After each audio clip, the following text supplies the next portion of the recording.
It seems to me that your messages are presenting a non-dual to a still highly dualistic world. How relevant is it currently to discern between benevolent and malevolent actions in human beings? As various actions and behaviors that are not in the interest of the whole come to light, what could be an inclusive or holistic response, both on a personal and collective level?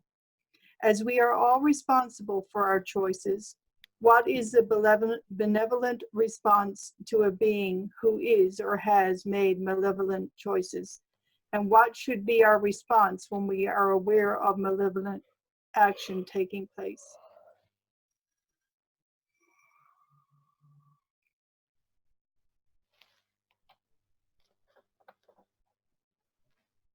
She's so wordy. Very.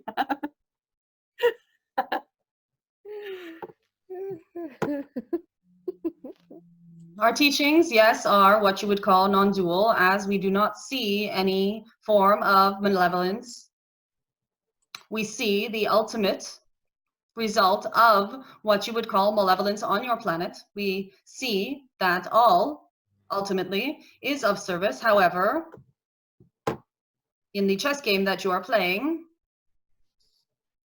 we also see some violations, many, unfortunately, violations of the free will and honoring of other self. The need to discern between malevolent and benevolent is not extremely high for many of you in many of your chosen themes. However, this skill is becoming more natural to you, and what is perhaps more useful to discern is whether or not any being or action is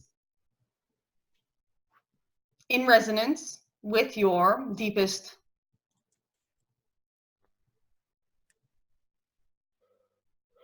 heart. We will assure you that even in the deepest heart, of which perhaps they do not have access, but your so-called malevolent beings have a knowing that what they are doing is not resonant. They have perhaps adopted a conditioning that allows them to believe that the benefit of what they are doing outweighs the disresonance or discord that they have within themselves. However, this discord, when left unchecked, is precisely what then creates the capacity for more of this form of behavior. So it is a slippery slope, which is why it is far more important to discern within oneself what their own behavior is doing within their heart than it is for one to discern the behaviors of another self. So how does one look at the face of a perpetrator or seeming perpetrator of an action that can only be described as horrific and receive that without judgment?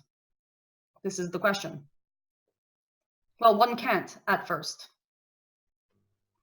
If you are experiencing judgment, it is only because you have not practiced the very skill of non-judgment. And the first person that one should not judge in this case is oneself. So when you feel judgment arise, the first thing to do is to not judge yourself for judging. The next thing to do is to zoom out and try to see the much, much, much, much larger picture of how the actions of this individual have catalyzed many others to make their decision that this form of action will no longer be tolerated.